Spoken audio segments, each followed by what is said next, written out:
Alright, it's another week. Welcome back to Nugget Garage. Fair bit's changed in here. Andrew, mate of mine's been coming in and picking goals, the mini runs, so they can go back to the owner now and he can finish that off. The RX-7 is finished, I've just got to tune it. This thing, we're going to pull the engine out of it and gearbox and put a billet planetary in it, and probably going to put either copper head gaskets, MLS gaskets, and a fire ring or something, and I'm going to do a short runner intake manifold and go and have a play at roll racing, mainly because it's got brakes and my other cars don't. This Supra's come in, it's fresh build, it's never been started. Went to start it yesterday and someone's wired an igniter in there with the RS coils, which that's not right, so we'll fix that today. I'm going to work on this episode. Pretty keen to put some of this shiny stuff. What else turned up for that? Fuel pump, the IC7 dash. This thing, tuned it yesterday, it's 1J R154. Made 609, 27 pounds. Uses an IC7 dash and a link ECU. It's pretty cool. It's a wild looking bit of gear. Don't think he's going to have much luck with traction. Andrew's fixed all the wiring gremlins in this, so I'm actually going to tune this morning. Doesn't quite sound like it's on 6 cylinders, but hopefully I can sort that out. This thing absolutely took me for a ride on Saturday. It ran a new PB of 80 at 171 and then proceeded to have no parachute and no brakes. I'll cut to a video now.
make sure it stops next time, but hey.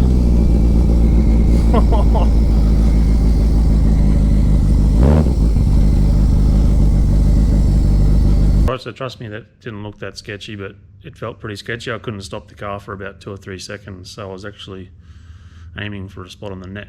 Wasn't a good feeling at all, and I've lost a bit of confidence, so I'm going to have to sort those brakes out.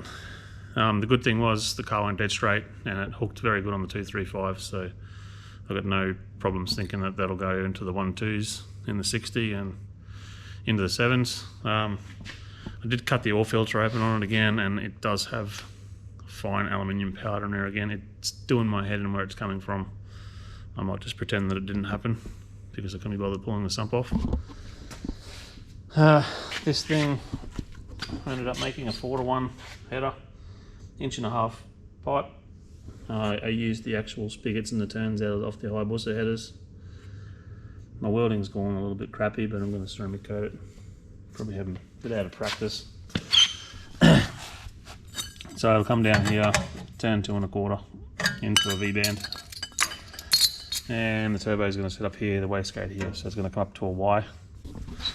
I've decided to start putting some dyno videos into my normal videos just to sort of keep it interesting.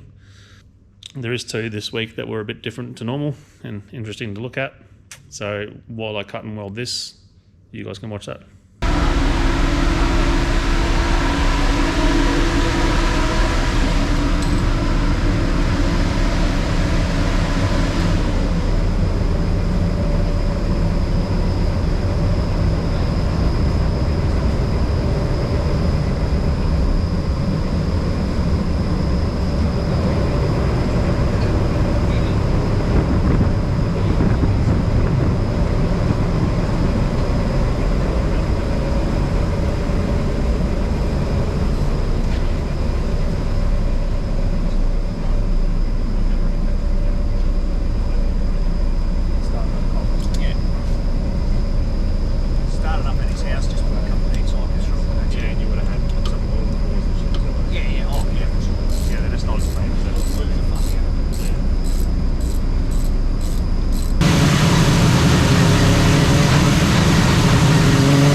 Alright, so that was Jake Thornberry's S13 drift car. It's a masterpiece. It's got a quick change rear end, billet sequential gearbox. That was a billet RB32 block, G42 1200. I think we got to about 40 pounds of boost. Pretty much as far as it would go on that turbo. It's got nitrous on it as well, which mainly it's for spool assist, but there is one knob there where it'll run the nitrous the whole way through, which Jake will probably use the power cruise. And the other car, the Black Ute, that was a standard L98 short with an LSA blower. It was bought as an unknown project, and it was mechanically driven blower. It's making 16 pounds. I couldn't turn it down, so I was kind of packing shit about it being a stock motor. Obviously it's got a camshaft in it, but stock head bolt, stock head gasket. Hopefully it lives. This is kind of what I come up with. Hold on. So we've done 4 to 1 1.5 headers to a 2 1/4 collector, 2 1/4 cross pipe. I've done a split here, so the wastegate's going to get sort of priority-ish airflow, so we should have really stable boost control. This snakes up and we're going to tie it into the back gearbox bracket. Obviously 3-inch dump. I'm not sure whether it's going to have a full exhaust yet. Probably plumb the screamer back. The intercooler pipe I think will come, well, probably around here, through here, and through here. The inlet plenum itself is going to sit in the middle. The throttle body's going to be about here. Dave's going to get me a piece of 10mm routed up so the hole spacing is correct. It's going to sit all the way across here and bolt onto these front tabs and back tabs, and then I'll weld a spigot on this side of the plate so the plate can sit flat on that, and then from the top of that I'm going to weld aluminium elbows into a plenum, and then I'm going to get EFI hardware to make me a rail. They made the one for my flow bench. Basically just give them the specs, the length, the hole spacing, and where I want the mounts, and they'll send me one that's pre-made. Also they've got these little weld-in bosses that we can put into the pipe, and I'm pretty sure they also sell like a dummy aluminium injector-y thing that you can put in there to line everything up and weld it. If they don't, I'll just make some. So the merch site, I put some merch back up there. They're actually getting printed on demand now by Right Lane Media, Dave. So basically I can make a design now. I don't have to have stock, and when you buy them they get printed and they get sent. It's the only way at the moment I can make that happen. Heaps of you bought shirts again, which completely helps me out. If that keeps up, I'll be able to have a day off every now and then to actually do nothing but this stuff, which is awesome.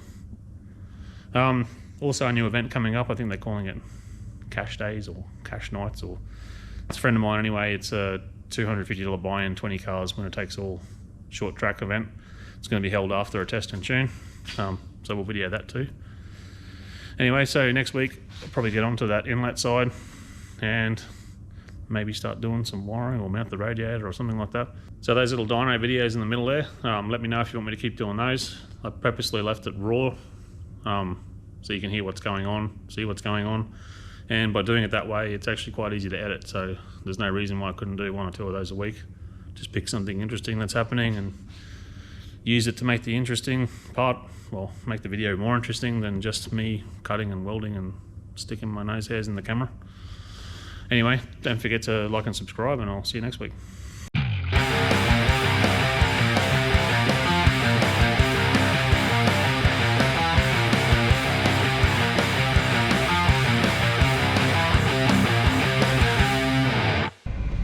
G'day and welcome back to Nugget Garage. Today we're doing lots of stuff and things because we like to do things and stuff. Got a lot going on in the workshop. Got a new marble bench, thanks Pineapple. A little steel going on over here. Got an R33. Dave's doing some fab work on it. Nice mate, nice. Barra, ZF. Also got this Scooby-Doo van in. It's a little, also Barra powered, making a bit of power. Not sure who this guy is. Who are you again? What's your name? I'm no one. Are you Ethel? I'm Clint. Stay tuned for more Nugget Garage goodness. We've got lots going on.